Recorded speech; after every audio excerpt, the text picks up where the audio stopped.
Different Style Whites, the podcast Yes. about different style fights. Yes. And we've got some different style fights for you today. Very different from anything we've done, because today we are watching some ladies. Yes, sir. We have been on a good streak recently of watching stuff that we have really not watched before. Last week we were dipping back into America, which we had already gone to for Blood Runs Cold, but we were watching a much wider variety of American different style fighting. And I will just mention, if anyone is listening to this and they somehow have not heard that episode, go back and listen to it. I am so happy about that episode, and every single time someone messages me about it, I'm like, yeah, dude, that was like the most fun I've had recording. Yeah. So go watch it if you haven't, or go listen. But first listen to this one, because this one's gonna fucking rule too, because we are just simply on that level.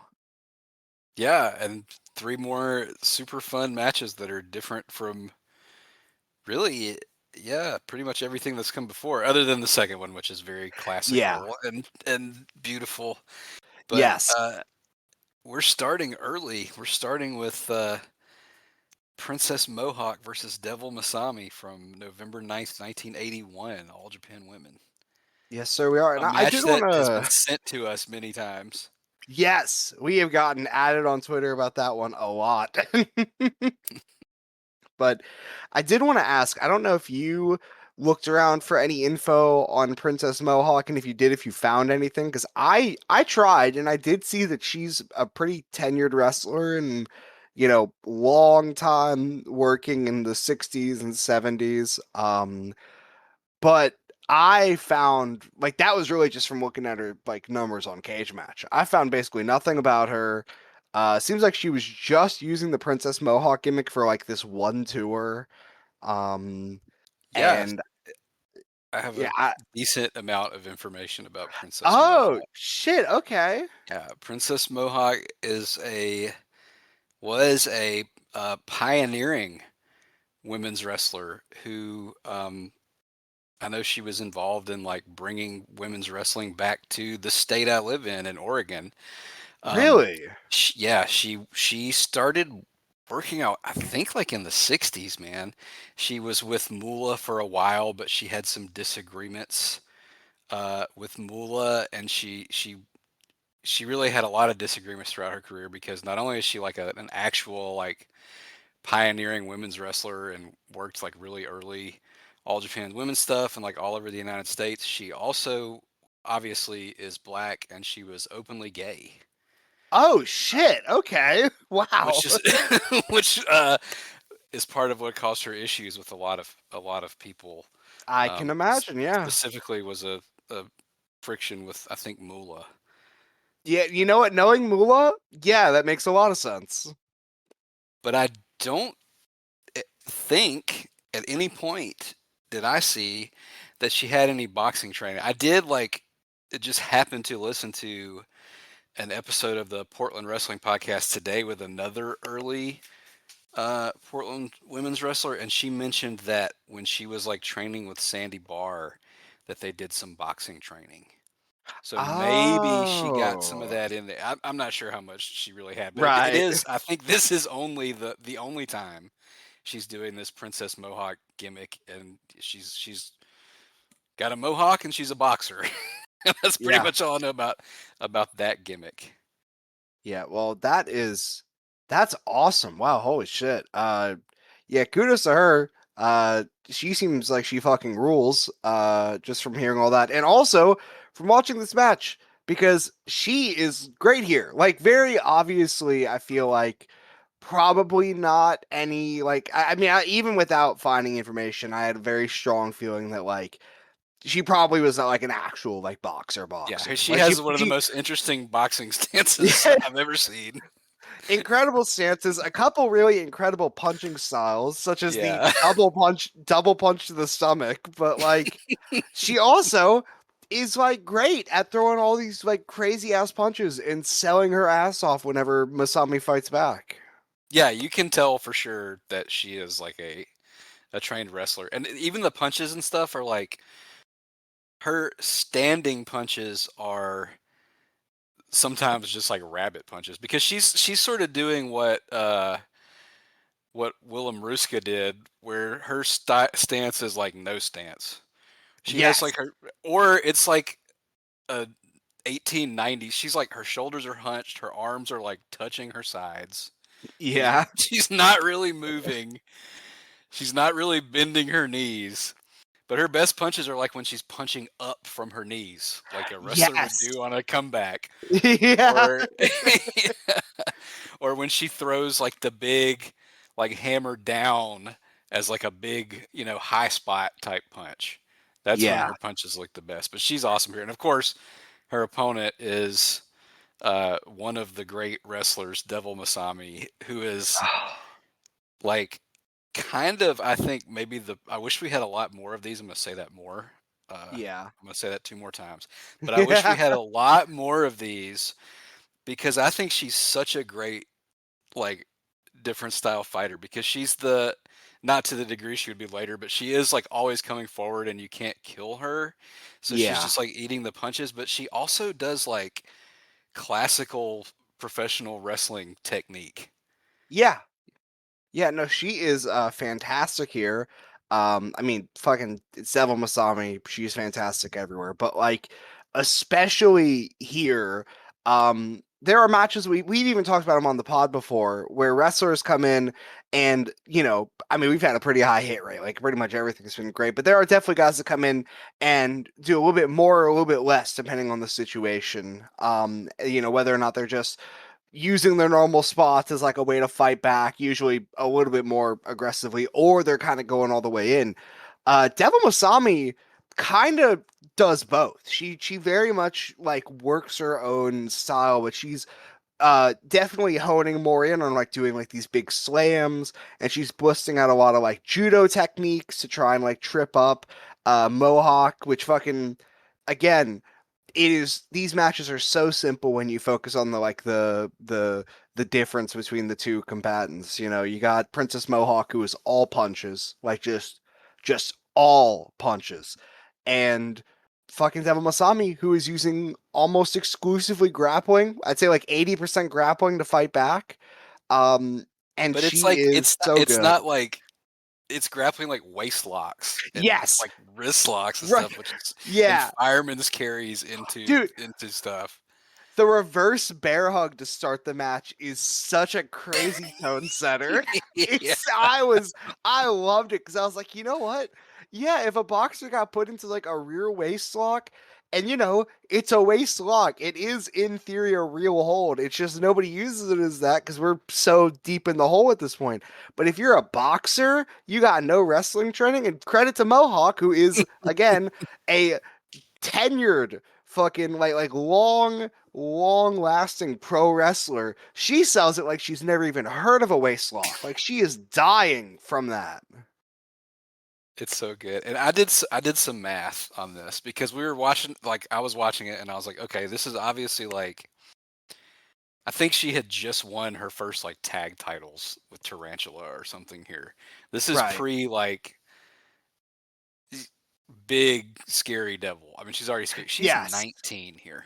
Holy shit. And like I thought so much I about when we talked about Hashimoto looking like a painted samurai. She looks like a painting of like a witch yeah. from like a Japanese witch painting. She does not look like a 19-year-old.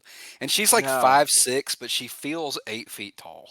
Yeah, no, she in the which again, such a crazy thing to say because I actually didn't even know she was 5'6" until you just said that. I've always just kind of assumed she's like one of the taller Joshi because she just exudes a presence that is so overbearing on everyone else. Like she just stands above everyone in terms of like how she presents herself. And yeah, no, like she feels larger than life. That's really the best way I can put it. She is beyond her own like stature because of just how fucking imposing she is. And I mean, she really does like she beats the shit out of Princess Mohawk here. Like Mohawk gets some good stuff in. Again, we talked about the punches, like some great like rabbit punches type stuff, the weirder techniques like the double punch. But a lot of this is Devil Masami just beating her ass, and there's very few people better at beating ass at this point in wrestling than Devil Masami. And I love to like, as we already said, like great grappling stuff. She does like a roll through into a cravat that's like Oh, beautiful. dude. But She she does also like a like a leg drop into a head scissors too, which is that was crazy. nuts, dude. Yeah. But she does her strikes are like weird. They come from weird angles, and she's Yeah. like sometimes she just doesn't even like think of a move. She just runs into you. Yes, yes, she And that's does. like awesome for a different style fight. Yeah. I love when she started like running the ropes, like crisscrossing to confuse her, and Oh, then hit her at a crazy angle with that big boot. dude, I well again, this feels very much, and you know, you said it right at the start.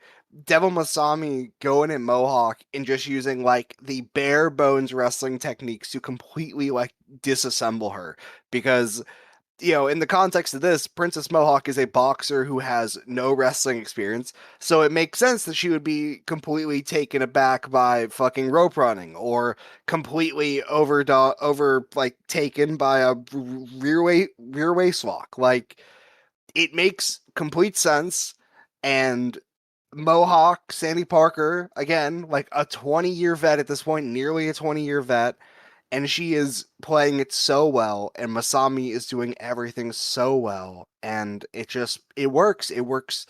It works amazingly. Yes, I can see why people kept sending us this. Yeah.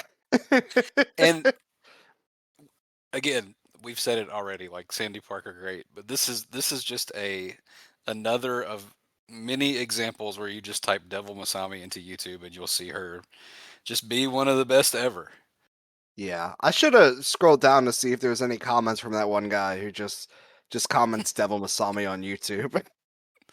I can't imagine she had a lot of different style fights. No, I would not be shocked if this was the one. Like I'll actually see because I want to see like has she done well this was martial arts. They called it a martial arts match. Let me just see if she did anything else with that. Um, at least using that terminology, no. She had a match with Yeah. someone named Lady Tiger a few months before this, which apparently this show did make tape in some capacity. Whether or not this match was included in that is probably I mean probably wasn't, but it might. And then four different style fights with Princess Mohawk, and that's it. Wow. She doesn't throw a punch until way late in the match, Yes. and she smokes her with it, and Oh, dude. and it's so perfect because it's like, yeah, this is a boxer. She's not used to getting hit with like a bare knuckle in the face. But she Yeah. waits till the end to break it out. She really is doing like she's using wrestling technique to win this different style fight, as you said. It's so fucking awesome. Yeah, and does she use wrestling technique to win it? Because she like nails Princess Mohawk with a couple nasty, nasty headbutts, and then picks her up and gets her in a pile driver position. And I'm watching this. I'm like, oh, she's gonna kill her with this pile driver. And I just forgot that like during this era of Joshi, they were not doing the sit out pile driver. They were always doing the kneeling one. So the second she hit the kneeling one, I was like, oh shit. it's you can see it travel like through her nervous system. If it needs this needed is like to flash her skeleton with like Yeah, lightning bolts and stuff when she hit. I'm yeah, like surprised it didn't like naturally occur. This the fucking rocked her. like the Mortal Kombat X-ray thing. Yeah, that's how scary it is. I was just, That I, was just I've seen her hit the tombstone, but for some reason I was just thinking, okay, yeah, same as you. And then she does it, and it's like it's insane. It's crazy, and that yeah. it kills her. She's down for the 10 count. Down for the 10 count. Devil Masami wins in the I guess probably the only different style fight that she did that we have on tape. Which is a crying shame because she is great in this role. She knows how to play it so well.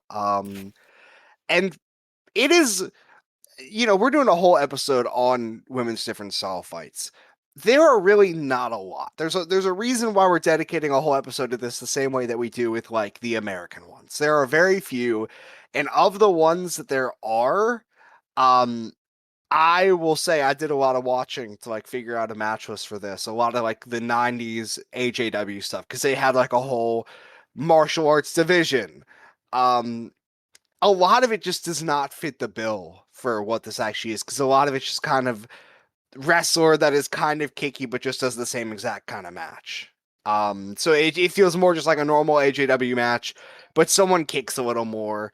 Finding matches like this, which are just true blue, like full on, this is someone who is not a wrestler taking on a wrestler. Like these are rare, and it's really frustrating because Devil Masami is so good at it, and I do not know why they just did not feed her more I people mean, she's that almost were. like grown in a lab for it. Yeah, she's like, this is like a perfect kind of match for her and like her capabilities, especially around this point in her career, I guess, because like and I would say further along in the career when she gets even more of like the full on like devil persona, like she would have been fucking master at this kind of match. It's beautiful stuff, and it's on YouTube. If you go on either of our Twitter feeds and read the replies, you'll see it somewhere because people rightfully have been Yeah. asking when we're gonna do this one, and I was not aware of it before that. So I'm thank you. Keep sending us stuff. Yeah, please do, because I also had no fucking clue this match existed. And shout out to everyone that sent it. I think it was like, oh god, who all sent it? I think Tom sent it, and then it's one other person definitely did. I feel like it's been at least 3 times. I was gonna say at least and fucking H mentioned it to me a while ago when I Yeah. was asking about women's stuff. Like, so everyone who has this shit, anything you think that could fit, as always, please keep sending it to us because there's a lot of shit that we either don't know about or do know but haven't really thought of for this, and we would love to see what you think would belong on here so we can, I mean, eventually fucking cover it maybe. Our next match is one that I definitely was aware of and Oh is yeah, good enough in clipped form to have been on like comps and stuff. yeah, A great VC match. yes, Um, it is Svetlana Goundarenko versus Megumi Kudo from FMW, and uh, Jom, the hero that he is, found the full version of this match. yes, and I need to slightly at least halfway stop you there. I am the one that clipped it out and put and sent it to you. However, thank you, Brett Bahu FMW, for having this fucking Yes. match. It comes from a compilation that was released by FMW kind of around this time, maybe a few years after this. It was the Megumi Kudo My Best Fights compilation, where it's like mostly clips of some of Megumi Kudo's personal picks for her best matches in her FMW career. They have her like in a white room, like pure white room, just sitting in a chair talking about the matches, and then it shows like the clips. However, there are 3 matches on the tape that are presented in full, and 2 of those are the 2 big time Kudo Goundarenko different style fights, which outside of this tape do not exist in full. They are in clip form on every single tape that they're included on, both the the video that is just the shows and the like best of 1991 release that FMW put out. Um, I have seen both of the matches many times in clip form. They have both always looked fucking awesome. Um, and it was kind of amazing to finally see both of them in full. Uh, the first one is good. I will say the clipping helped out a little bit. Um, there's a period of it where they kind of hang out and don't really do much, and they kind of lose the crowd, and they get the crowd back at the last second. And there's still a lot of really good shit because this is Megumi Kudo, who is probably one of the best ever. And Svetlana Goundarenko, who is, I mean, like, for anyone who has not seen her, but has seen some of the other stuff we've talked about, she is like female Grigory Varachev. Like, she is a massive, uh, I'm assuming Russian, like judoka. She's like an Olympian, won a bunch of championships. Also, kind of a big deal in terms of women's martial arts. She was one of the first major female mixed martial artists. That would come a few years after this, though. Um, but she is a massive, massive woman who really like imposing force. Great kind of like dichotomy they had going here, or like companion piece to the Onita Grigory Varachev stuff, because this is female Onita taking on female Grigory Varachev. And they built it the same way. I was looking through Cage Match. They had her doing handicap squashes like they did with Verichev. And the Yes. Big Show. Big Show Yeah. did that too. Big Show also did that, my goat. But I mean, I think that's exactly it. You could swap in the men and have this exact same match, and you'd be none the wiser. Yeah, It's other than Megumi Kudo's moving a little more quickly than Onita, I but was you gonna can tell say, she was watching the tapes. yeah. Um, so yeah, that first match, good stuff. Maybe a slight, uh, not disappointment, just kind of I came in thinking about how awesome the clips were and seeing the full thing. I was like, okay, this one I actually like. I understand why this would be clipped. I'm happy I got to see it in full though, because it's still a good fucking match. This match, totally different story. This is like exactly what I was hoping for when I bought the tape, because this is from bell to bell, which not a ton of space in between. This is a 7 minute long match. Yeah, Uh, why even clip this? yeah, What did they that's clip? that's always what kind of struck me too. It's like you really did not need to clip that, because this match is very short and it all rules. Like, it Yeah. is so awesome. And this is probably one of the most dominant wrestler performances we have ever seen in a different style fight. Because Yeah, she kind of owns her, but they do a really good job of setting up at the very beginning. Like if she yes, gets caught, she's gonna get drilled. So Kudo is from the get go like hair on fire. yeah, no, she is flying at her with drop kicks and kicks in general, and very early on starts to show signs that she's going to be targeting the fuck out of Svetlana Gundarenko's leg. As you said, Goundarenko gets like one good throw on her almost immediately after that, and they kind of divide, like split up between them, and the crowd's all into it because fucking again, Svetlana Goundarenko is a monster of a like judo throw wrestler. She has some of the craziest looking throws I have ever seen. Uh, Very similar to another Russian judoka, the one that teamed with Varachev, Koba. Very similar kind of throw It's style where Ninja every on the main event of this very show. yes, this is the show with the fucking crazy ass tag. Oh my Yeah. god. But very similar to Koba in the way that every single throw looks like it's only a few inches from being disastrous for Kudo. um, but Kudo is on a mission to destroy Svetlana's leg the entire match. She is kicking out the hell out of it. She is drop kicking it. She is stomping it. She's putting on every single leg bar that she has ever learned. And it's doing a damn good job because it And is like it looks taking her so out. good. Yeah. It's so exciting. Like it's not. This is the best leg work of all time. Like the way she's Yeah. attacking her leg, like because she is so like not frantic, but she knows she's got to get as many licks in as she can every time she gets her down, and she's taking full advantage every time. And she's like, she's a good one for this stuff too. Like I wish we had a million more of these. I wish we had so Yeah. many Kudo different style fights. Yeah. Um, she's used to even in normal matches dealing with like crazy freaks. Yes, that's So her regular. That's she usually knows what how to happens. attack. Yeah. Yeah, because and it's interesting because FMW did kind of have a like trickle of female different style fighters.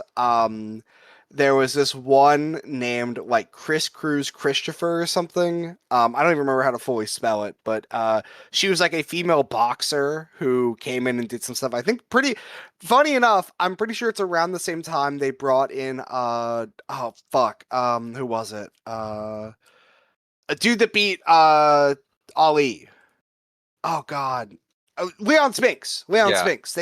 They brought in like Chris Cruz Christopher at the exact same time they had Leon Spinks in.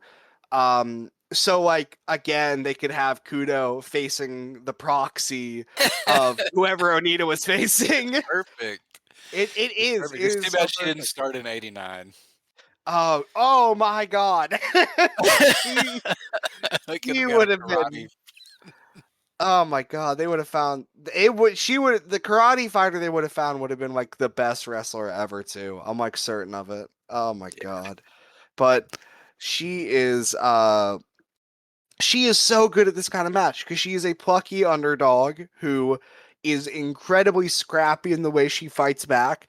The running like single leg drop kicks that she does to Goundarenko's like leg feels so similar to the Onita like running elbow in like how like untamed they are. Just like throwing your body across the ring as fast as you can because you just have to get this lick in. They're Otherwise, you're going to get nasty. killed. I was Yeah. starting to feel sorry for Svetlana because she has like a nice Yeah. face. Yeah. She seems like a very pleasant person who's getting absolutely like ripped apart by Kudo. Her Um, leg is yeah. getting torn up. But it doesn't happen forever because eventually, and I love the way they did this, Kudo makes a massive tactical blunder because she abandons the legwork for just a second to try and put on a choke. And the second she does, Gundarenko just gets up and does the like big fucker jump and land on the back and slam him on the ground thing to counter the choke. And it's like And immediately like complete shift. the way she does it is so cool too because she doesn't milk it. They don't milk the choke. She doesn't like do a stand up and jump up and fall backwards. She does it from like a low angle and kind of like snaps it back and gets Yes. velocity on it, almost like it's a judo throw, like Yeah. from, from the back of your heels, like with someone choking you. She crushes her, and then Yeah. she gets her own sleeper, Oh, and dude, this was beautiful. I've never seen like anyone do a sleeper like that. I like the closest comparison I have is that it's almost like the Taz mission, but you don't like catch the arm. It was just one arm around the neck, another one right behind her head, like pushing her head forward to choke her. It looked so gross, and she doesn't even like hold it in to make Kudo pass out. She holds it on long enough and then just lets her go, and Kudo just collapses. And they do a big old like 9 count for her to get up, and she gets up, and the crowd kind of claps. And then Kudo collapses again, like immediately after the ref has decided, okay, the count is done.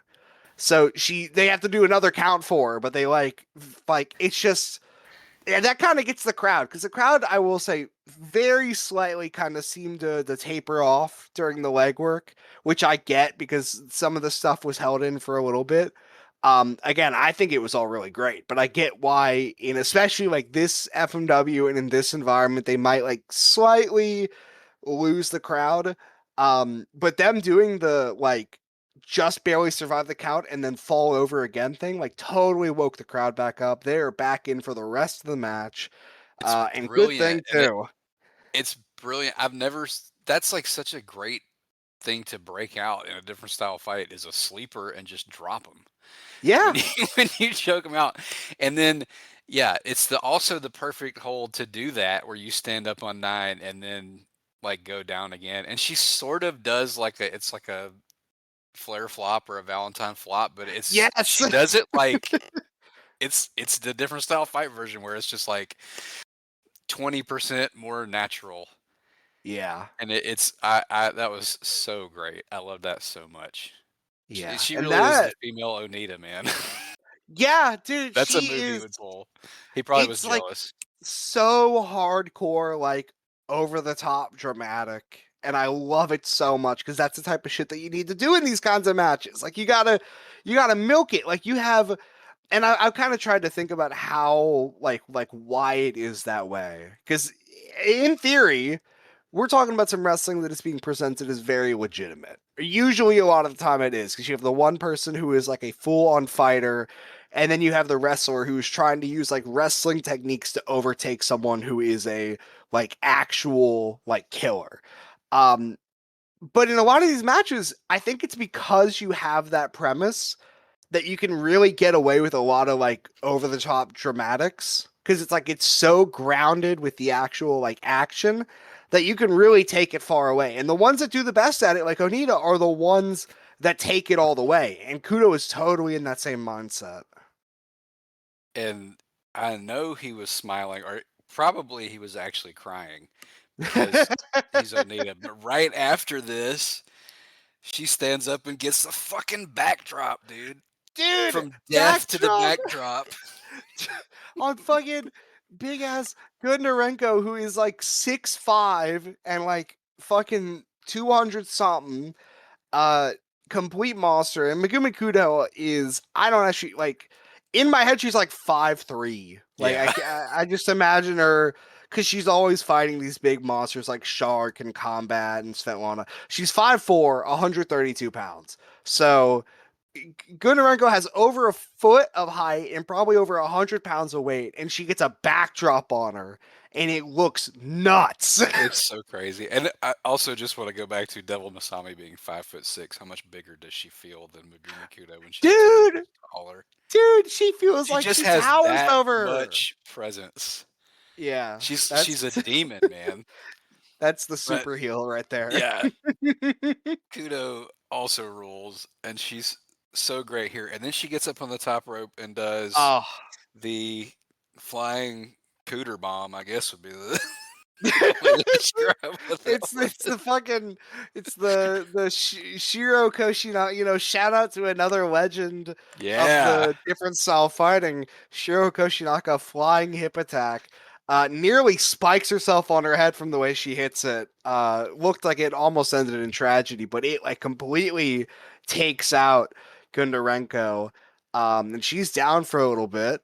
Um, like Oh my god, she gets that and then immediately awesome fucking like leg scissor takedown directly into another leg bar. And the crowd is going nuts and Goundarenko is selling like going ah, ah. She's very vocal here. And I But it's love just it. that over and over again. And I think It's that's awesome. like She's great. right around the time too when Kudo go or Svetlana like counters and goes for a throw, and I have never seen anyone else do this. But Kudo grabs onto the gi and like keeps herself locked in place. So when Goundarenko goes for the throw, she just doesn't go over, and it like crushes on top of Goundarenko. And I was like, "Holy shit! How have we have seen so many judokas and guys with gis on this podcast? How has nobody done that yet? Like, it's perfect." And she immediately goes right back into that leg lock. Yeah, yeah. Yeah, that was beautiful, man. Like you said, nobody's done that.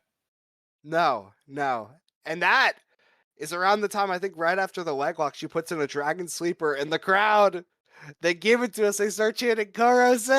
They do. It looked fucking nasty enough. Yeah, And yes. with the FMW production, I can't quite tell how she got out of it, but the physics seemed impossible. It seemed like she just like fell backwards onto her with Yeah. full weight while she was in the dragon. But she was getting wrenched. She was, and she gets her get back though, because she gets out of it, and Kudo goes for like a running punch, and Gunnarenko just dodges it and hits like the snappiest, nastiest little leg trip and just drops her, and immediately puts on an armbar, but she's like right at the ropes. But it is, and I should mention that too for the last match. They put over very hard how much of a killer Gunnarenko's armbar was. and I believe she won their last match with an armbar. Kudo So had her arm them taped. I wonder if that was from that match. I wonder if they, that that probably was it, yeah. yeah. But she gets And it in that trip and was immediate crazy. It was rope. like what we used to do, like call a flow cag back in the day. Is that hopelessly old man terminology? I gotta be honest, Flow I don't know what cag. that is. Yeah. It's just that like swinging trip when you push down at the same time. That's what we used to do each other at the YMCA. Before the internet, uh, we just used to injure ourselves a lot. before before you could watch YouTube, you would just you just Flow cagging slam each each other. just slamming each Do other into the judo ground for trips to fun. people and they don't suspect it. Go into the pool and throwing a guy onto the concrete. Yeah, pretty much. Pretty much what we uh, were out there doing. better times, better times.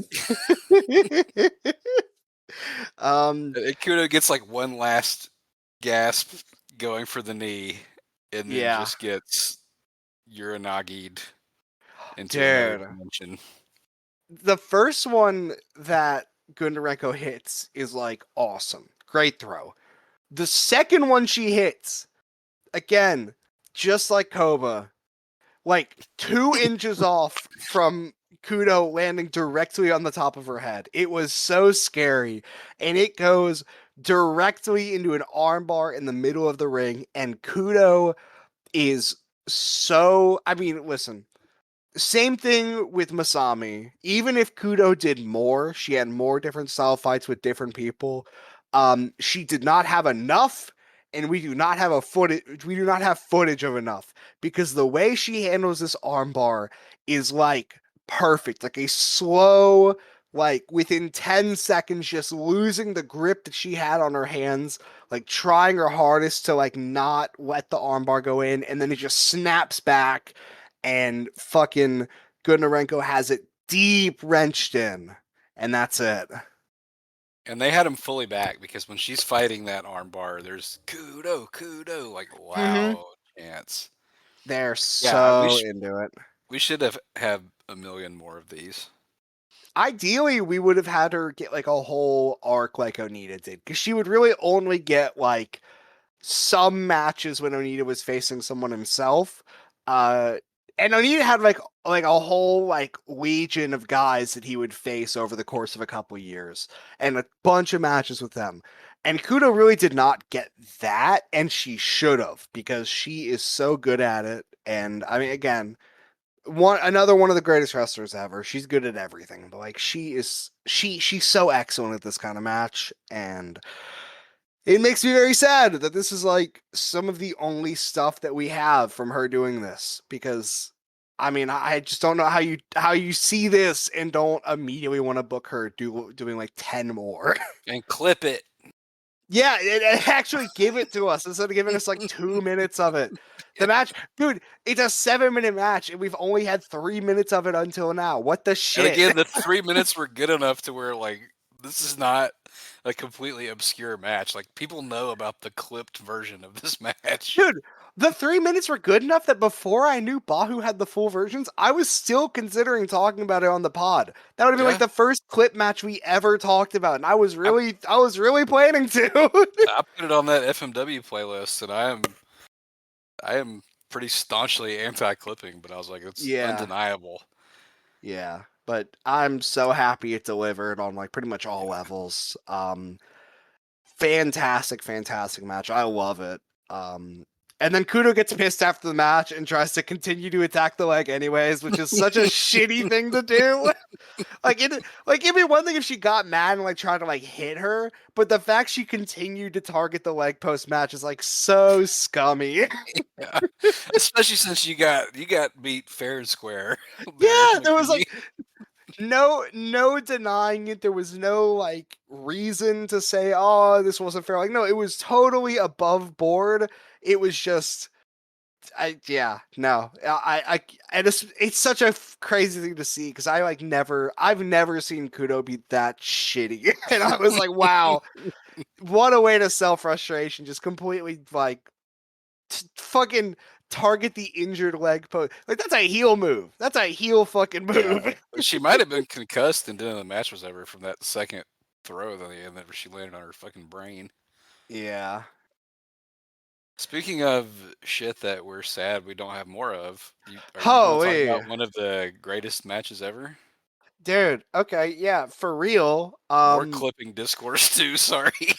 Oh my god. So, this is I don't know if you ever talked about this anywhere else before. This is my second time, I believe, talking about this match. Many, God, I think over a year ago, probably 2 years ago, on another podcast that I was once part of, the Scramble Bunkhouse Deathcast, we Good pod. talked about all of the matches in the career of one of the participants, because there were so little we could do that. Um, and I have talked about it so much privately and publicly, uh, because we are talking about Megumi Fujii versus Mariko Yoshida from 2003 in Arsion, one of the last Arsion shows before they would do the conversion over to A to Z.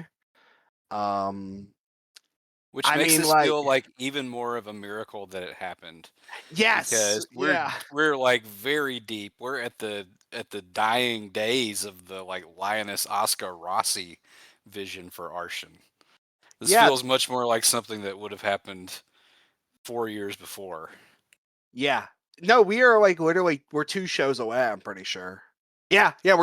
We are 2 shows away from the final Arsion show before it turns into A to Z. Whenever Yumiko Hata comes in and like takes over the company. Um, this is if you have not heard of this match, you can very easily look online and find a lot of people talking about it because it is kind of one of those matches that has consumed the minds of so many people in our sphere because it is such an incredible piece of work, and as Aubie said, it just doesn't really feel like it should have happened.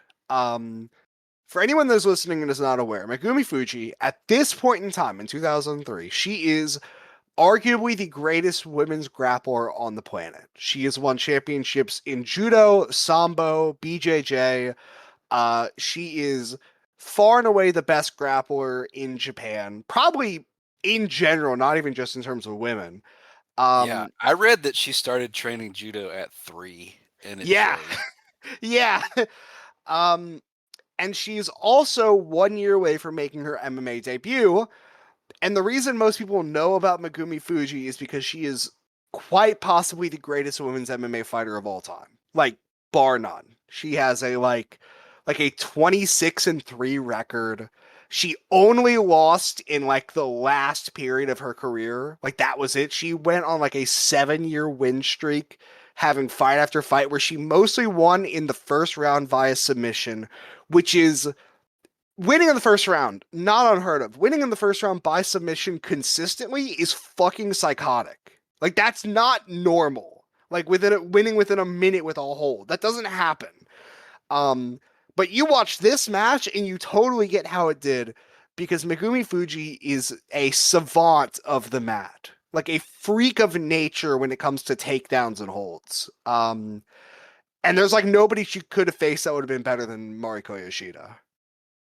Yeah, who is the grappler in Yeah, Joshi. And yeah. which makes this match even more remarkable because she gets eaten up Dude, on she the gets mat eaten by alive. Fujii. And I Yeah. can see why, obviously, this has worked, right? But I can see Yes. why she was uh, winning so quickly with submissions because she is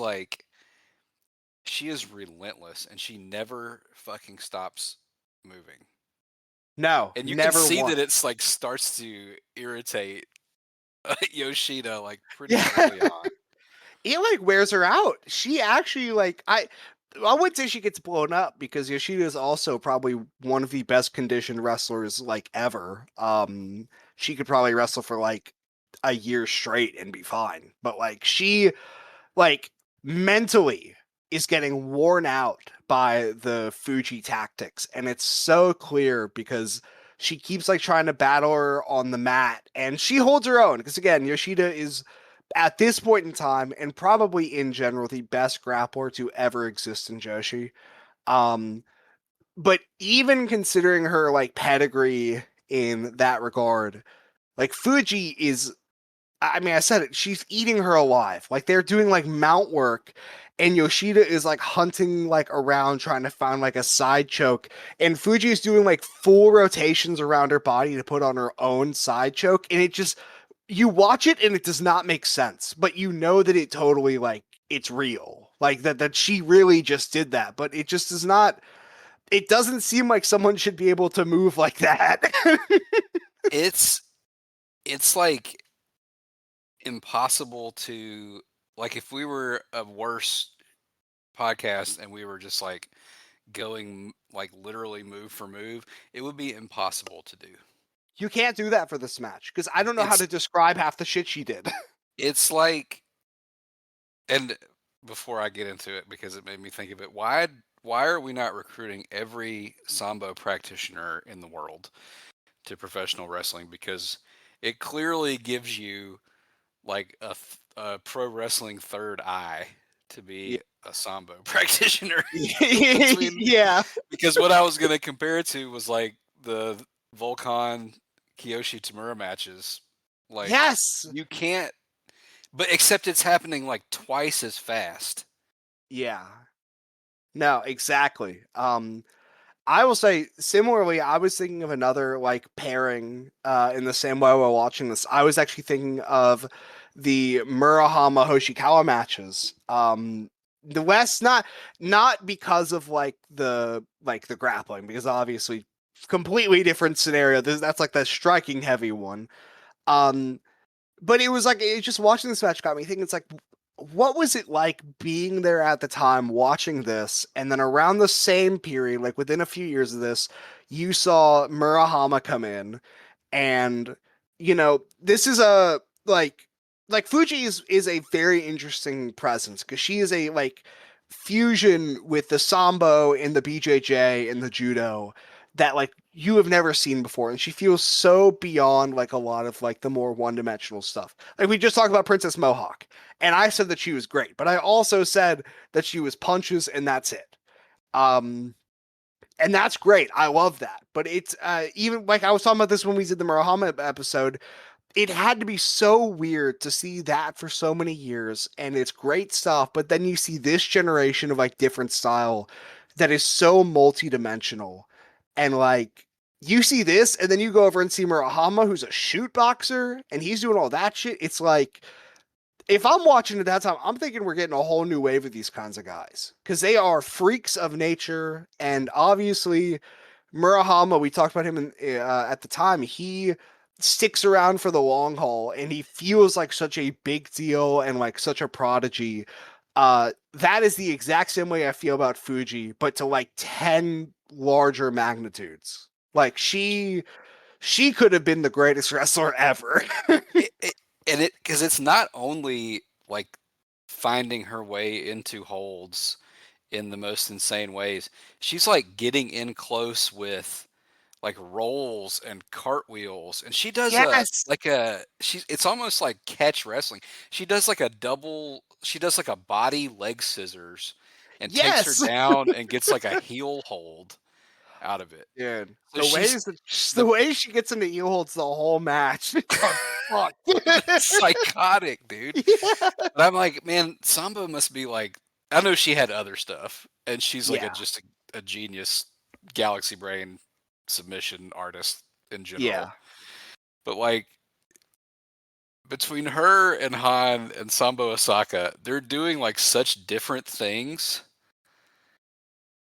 It's almost hard to imagine it as like, and she's obviously more similar to Volkan, but then she's got that this like slickness and speed, and it's not like you watch people be slick on the mat and they're like stuff is being given up for them to maneuver.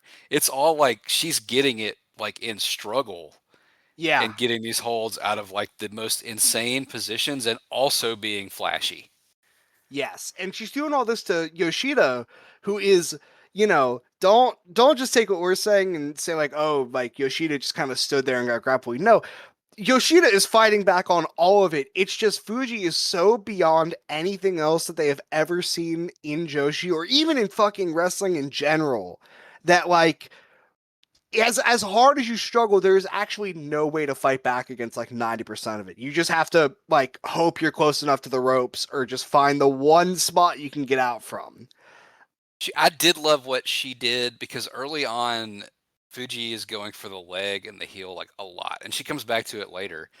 But she Yes. does, Yoshida does sort of like brilliantly solve that when she shoots in for the legs and she like splays out Yes. and drops on top of her and picks her up and hits the like double underhook face buster.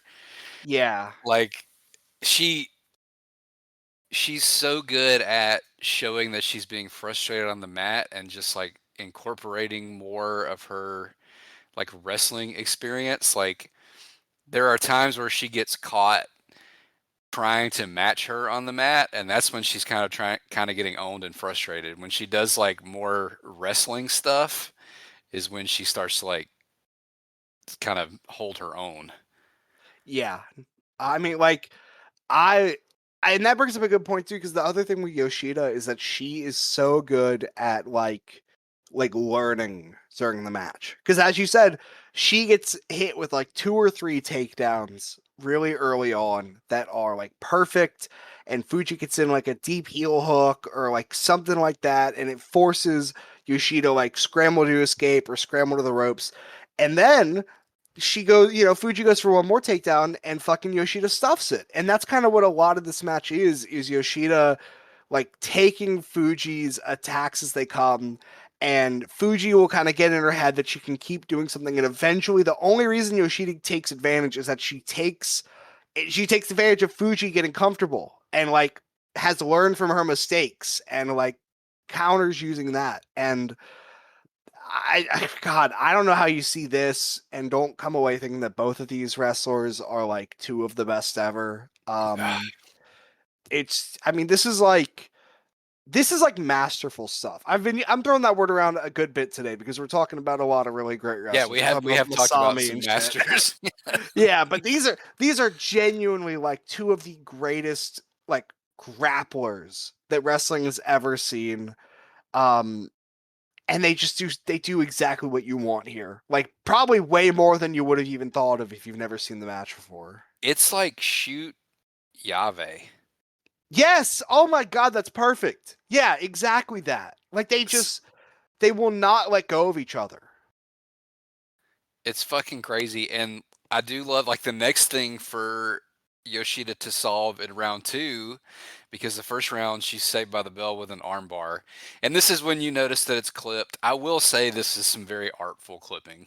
It's It some of the is. most artful clipping you'll see. It's not like it's not jarring in any kind of way, but we're clearly not getting the full rounds. But it ends with an armbar, so the second round into the third is her trying to escape that fucking armbar, Yeah. and or the leg scissor hammerlock, or the, fucking Dude. many more indescribable things that she's trying to do her arm. One thing she does early on is she goes to the tried and true pro wrestling head stomps and rib kicks. Oh my god, and that's another thing with Yoshida too, is that we talk about how great she is as a grappler, but if you have seen a Yoshida match, you know she has maybe some of the best Yakuza kicks ever, just like straight on boots to the face. And she is unloading the whole arsenal on Fuji from the second round onwards. Like anytime Fuji gets a little too big for her britches and puts on a hold that's like a little bit too tricked out, Yoshida will get out of it and just immediately start stomping her ass out in like frustration. And it's Right. so good. She gets a little high on the pro wrestling there. It's just when she tries her first air raid crash, and this is the first of many seemingly physically impossible air raid crash reversals Yeah. from Fuji. Somehow ends in a triangle.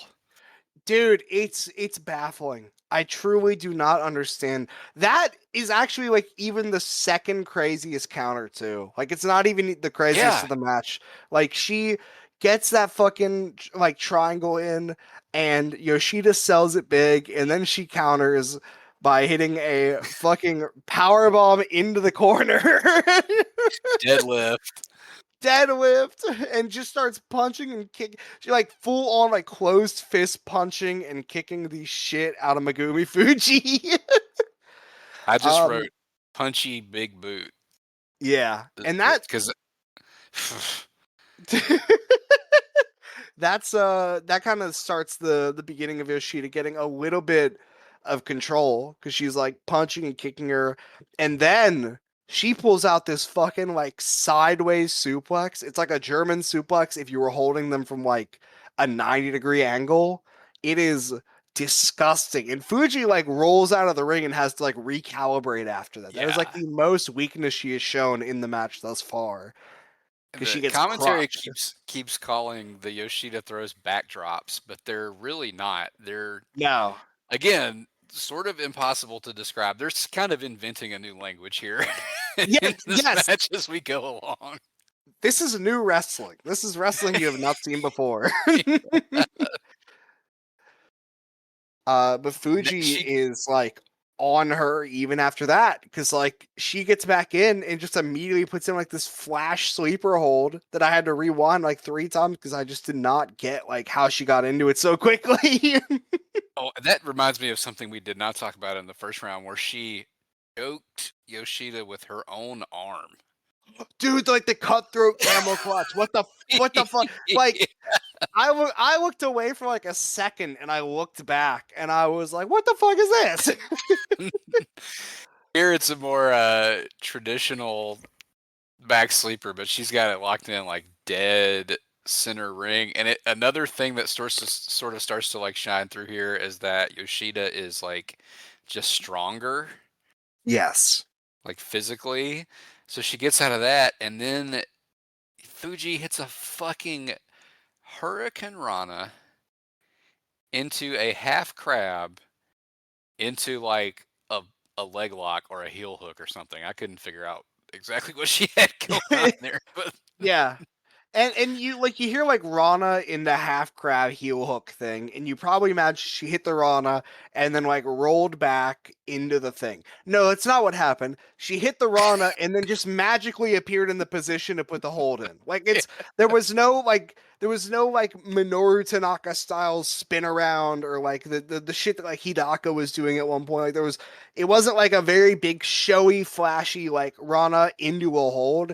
It's like she hit the Rana and then just was in the right spot. Like I don't understand how it happened. I think she like hit the Rana and then just like fell back into the hold. It is genuinely one of the greatest things I've ever seen. And Like like, I how many ow, times do you ow. think she ever has done a Hurricane Rana in her life before Never. this point? She's she's Yeah. never done one. And she just did a perfect one into an incomprehensible hold. Like again, you were right on the money. This is a new language. Like you don't know this shit because none of us know this shit. They're speaking in a way that we just got to sit back and listen. Like there's nothing else we can do. But that the Yoshida strength starts to show through. She hits another of her those face busters that again the commentary calls a pedigree, which I thought was Yeah. very funny. Yeah. Into a crippler crossface, Yes. into ultimately, because there's 14 things happen with struggle, not Yes. again, not like sleight of hand, and ends in a spider twist. And now Fujii is saved by the bell, and now sort of the story of the third round is that fucking spider twist. God, I mean, like, which these guys are so good. They first round ends with the arm bar. Solid story of the second round is the arm. Yoshida trying to like she starts the round by like trying to protect it, and fucking Fuji's like hunting for arm holds and shit. And then it ends in the second round with the spider twist, and the whole third round will be based around the spider twist. Like it's it is so this shit is easy, but also they're only making it look this easy because they are the best ever. Like And there's I also a don't. thing happening. Yeah, it's like even again before the pod, we were like, how are we going to talk about this? Yeah. You just have to see it. You absolutely, if you are this far in and you have not seen this match, you're a fool. and you need to You're go right. watch this match. You're right. But they also Jabroni start Mark. working in this. They also start working this thing in the third round where like Yoshida is sensing that she's gonna need to like hit some bombs, Yes. but every time she does hit a bomb, Fujii rolls through into the world's most psychotic heel hold or jump, bounce, bridge, world of sport outs into a leg choke. Okay, all right. What the fuck was that? Because that was what I mentioned earlier when I said that there was a crazier air raid crash counter. This is the one. Fucking fucking Mariko Yoshida goes to the air raid crash, picks her up like halfway, and Fuji just like pops herself out of it and lands on her feet and goes directly into a fucking like God, I don't know. I don't even know what to say. She wraps her up in a ball and is using her legs to make Yoshida's back of her foot like touch her head. It's basically like a Fuji style spider twist. Like the Yeah. commentators go nuts because I think they kind of have the same feeling that this is her pulling out something that is meant to be her rendition of the hold that Yoshida has put her in like 3 times now. Like it's like this is just so beyond everything else that I've ever seen in wrestling. I think I even said this 2 years ago when I was talking about it then. The way that Megumi Fujii works grappling is so impossible compared to the way everyone else works it. Because you watch her work it and you're almost led to believe that everyone else just sucks. That you've been watching wrestling like for however long you have, and you have never seen a good grappler. And you have. There are incredible grapplers. Like a lot of wrestlers that we have talked about on this pod or outside this pod are amazing wrestlers and they are amazing at wrestling. But you see Fuji do it, and it's like everyone has been doing it underwater this whole time. It In her doesn't make sense. first and only singles match. Yeah, she doesn't have Imagine another singles imagine if match. we had the trilogy of this like we had Han Tamura. Jesus Christ. What would they be doing in round 9 of Uh, this? They'd have oh to get my the jaws of god. life to pull them apart, to separate them. Just be a ball of limbs. She gets that leg choke, and Yoshida does this glassy-eyed sell. She's Yeah, so gone. she's so out of it. And fucking Fuji slaps on a guillotine choke, and like fucking Yoshida's like limp for half of it. And then Yoshida just out of nowhere gets like the second wind and kills her with another suplex. And another forward stomp. Another stop, and that leads into Fuji 3 rounds in, throwing some fucking slaps, and they were hitting like real ass open palms, shots to the face, and Yoshida is just eating them. And she goes for another air raid crash, and it turns into an armbar. The Like, last 45 seconds of this match are like everything else in the match, like packed into those seconds and like on speed.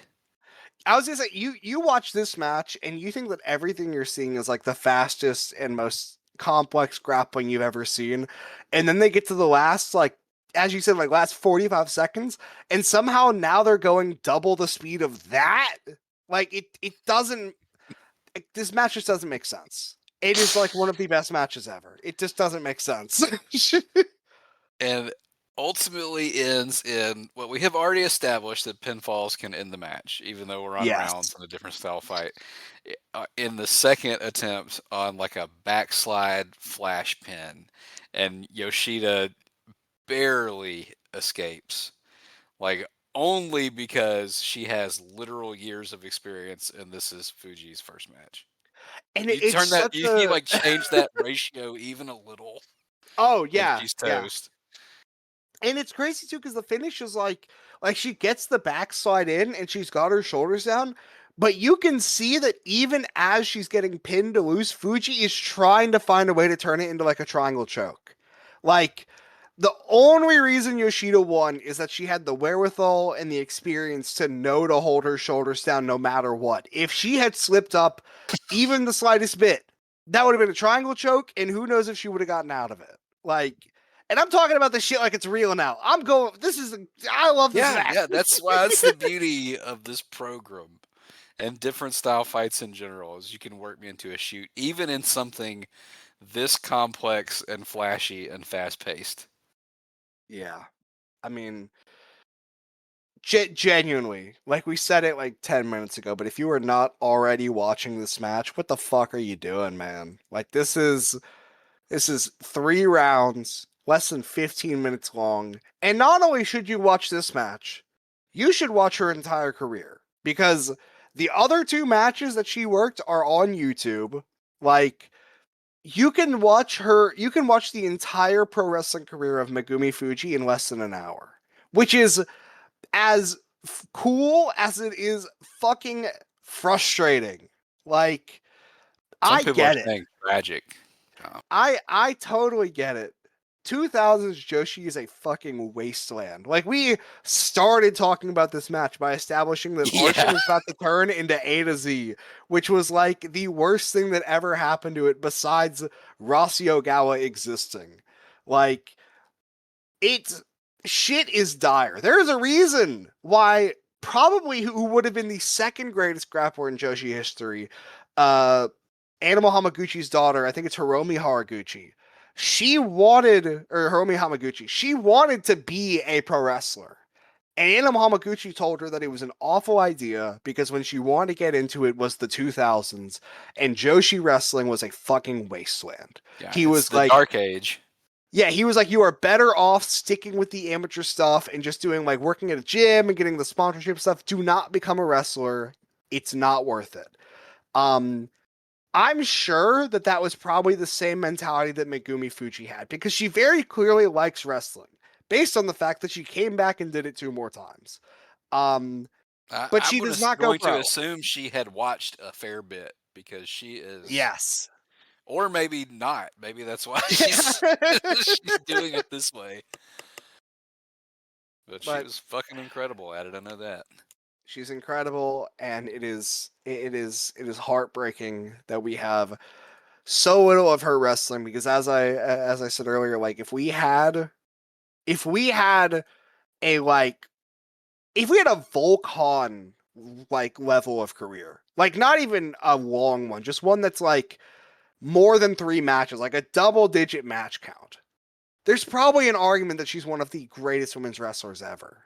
And it's she even with these, like we're in GWE season. I've seen multiple people in our spheres put her on their lists. Usually around the 100 point because she only has 3 matches, but is there like any other wrestler in the world ever that you can watch only 3 matches and like that's the only stuff we have and still go, she probably belongs? Only the ones from like the pre-footage era where we only have I was like gonna say three like matches. fucking Like Johnny I was gonna Valentine, say Johnny Billy Valentine, Robinson, or something. Yeah, like that's Bull Curry. this is, and that's not hyperbole for us to compare her to Johnny Valentine and fucking Billy Robinson. Like, that's how unbelievable and mind melting this stuff is. And uh, worth pointing out, there is a lot of Mariko Yoshida to watch, and like the prime Arjun run is unfortunately very short, but I think that people still do, and a lot of it is footage issues and stuff, and how bad the scene was. Like, she had a fairly long career after this, and she Yeah. stayed really great for like all of it. Yeah, no, she's pretty much like fully active until '08. And then from that point onward, she's working like less than 10 matches a year until she retires. Um like this run of Yoshida, like from like Arshin all the way to her like entering of inactivity. So a solid 10 years of wrestling. There is a good chance that she is not only like the best women's wrestler in the world, she's also probably the best wrestler in the world at a few points. Yeah, Um, I've said this on Fire Under Fire before, but she is a wrestler who like I vividly remember like not discovering her. I was on a family vacation in Costa Rica oh shit. and like couldn't sleep. And a buddy of mine, an Irish guy named Alex, I don't think he's around anymore, but he like DM'd me at like 1 a.m. and was like, I have just found the greatest wrestler of all time. And we rabbited. You remember Rabbit, John?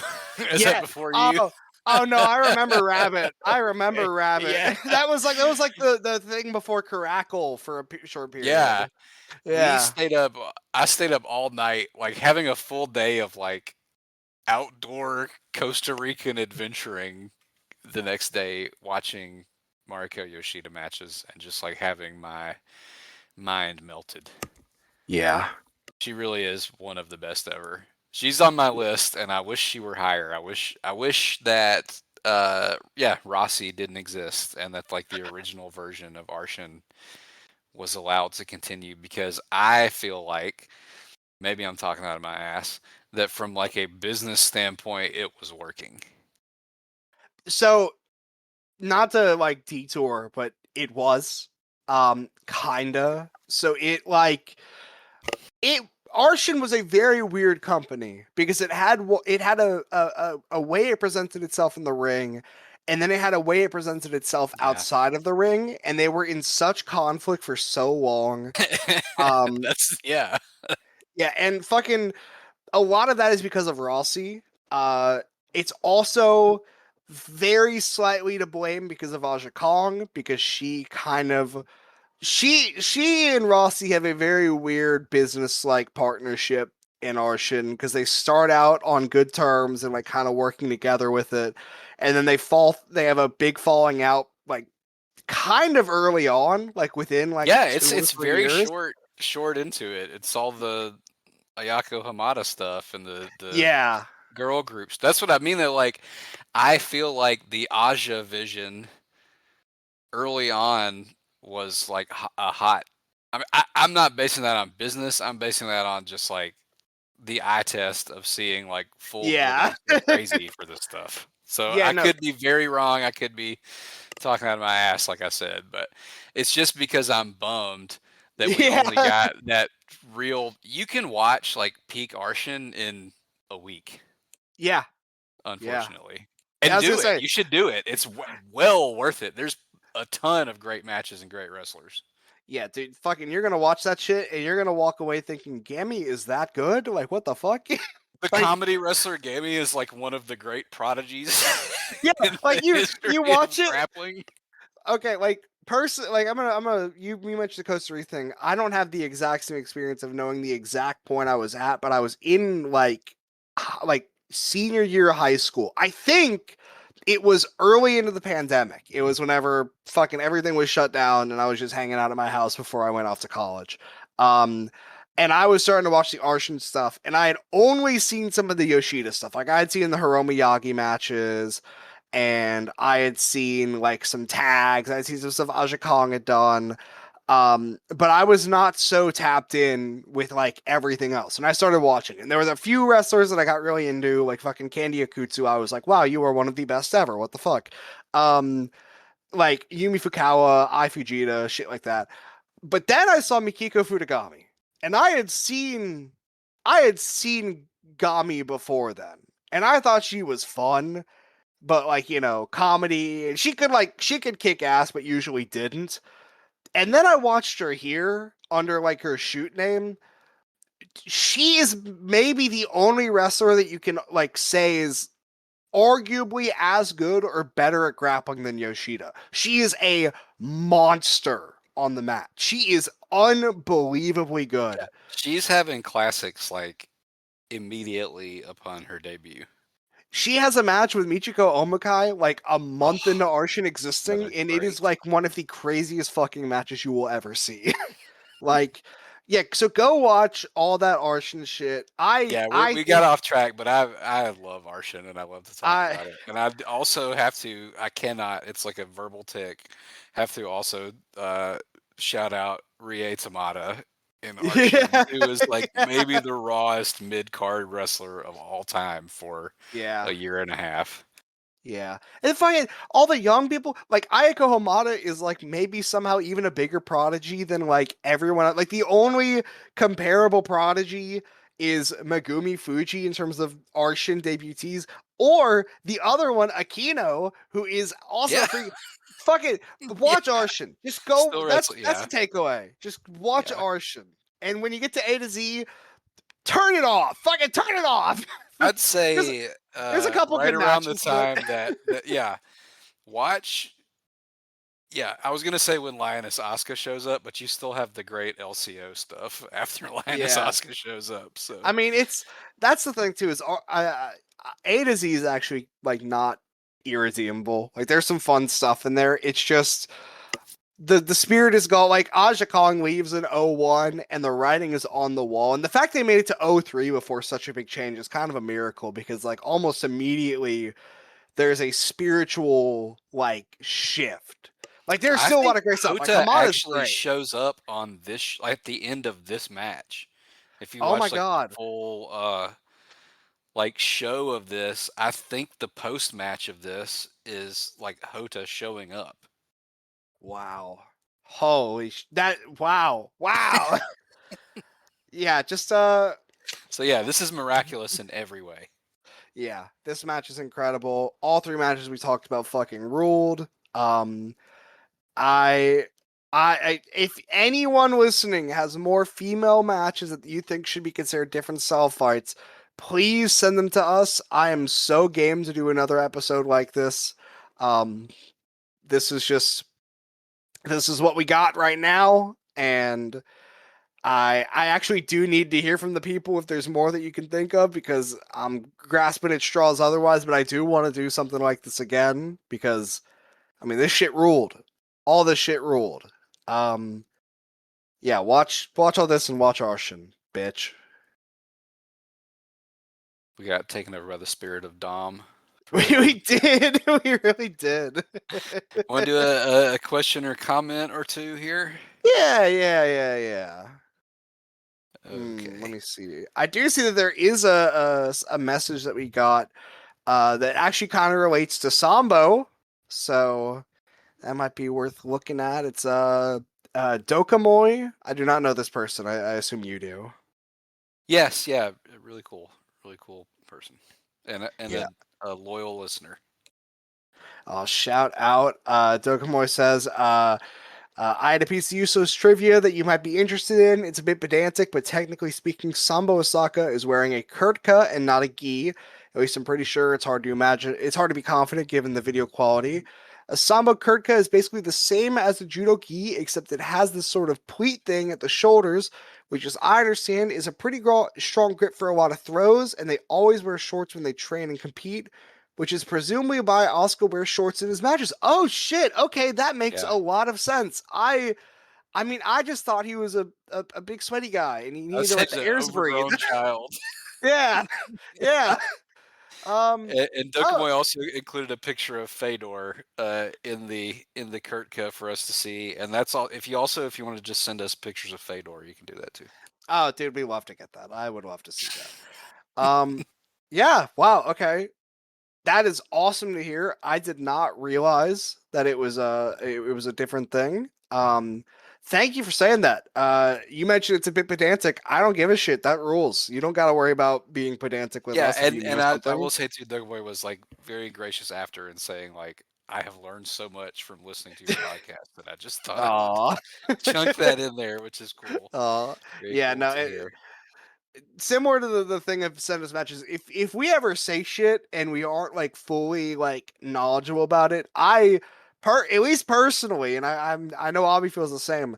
Let us know if you know more stuff about specific stuff because I Yeah, mean obviously I love this shit because I'm taking time out of my week every week to talk about it and not I'm not just doing that because I love talking with my friend Avi.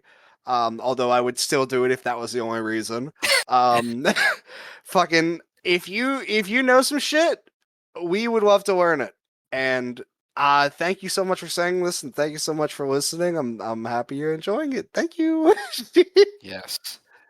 Let's do uh, the Tetra question because it's been hanging out in the dock for it has. It quite a has. while here. Yeah.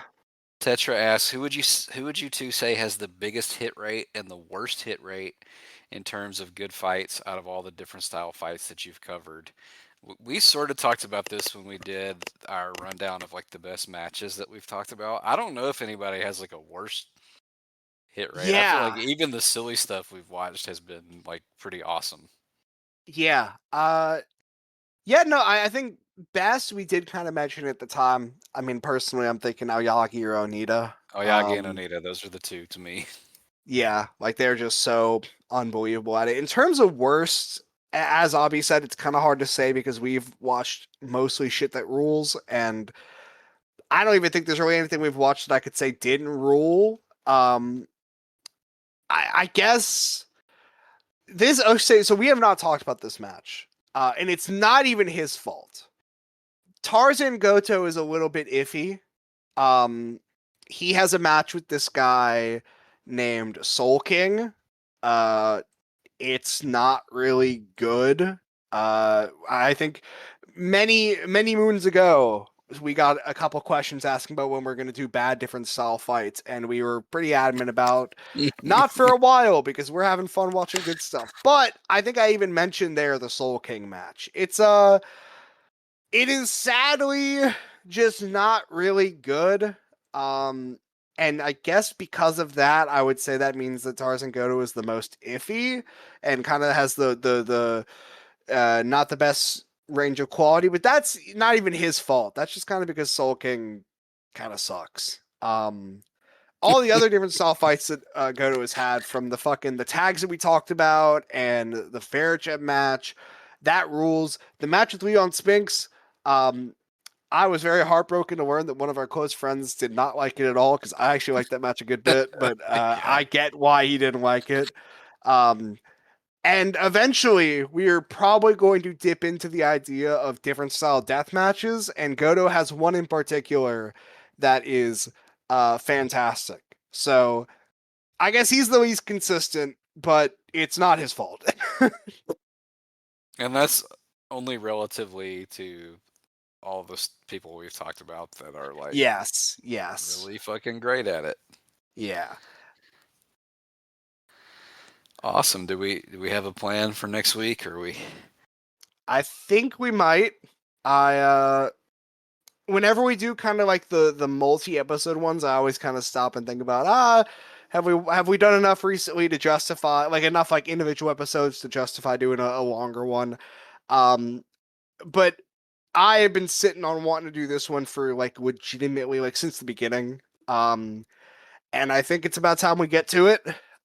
So we're gonna be doing another of the multi-episode ones. This might be the last one we do, just because I don't know how many other different style angles were so like massive that we have to use multiple episodes to cover it. But this will also be the biggest one we've done because this one's going to take 3 episodes to do. Oh my! Um, we are talking about something that happened in the year of our Lord 2005, as some very angry men in Geese had a problem with Ryoji Sai appearing in a magazine. Excellent. Excellent. Excellent. Oh, the people are gonna love it, Oh, that yes they are. We're and talking these about two some people are crazy gonna love shit. it too. Yeah. All right. Fuck yeah. Another Yes. another classic. Yes, sir. We I do say so myself, and I do. I do as well. It's a classic. I'll say it. We will be back next week with something truly insane, and Yes, I can't wait. sir.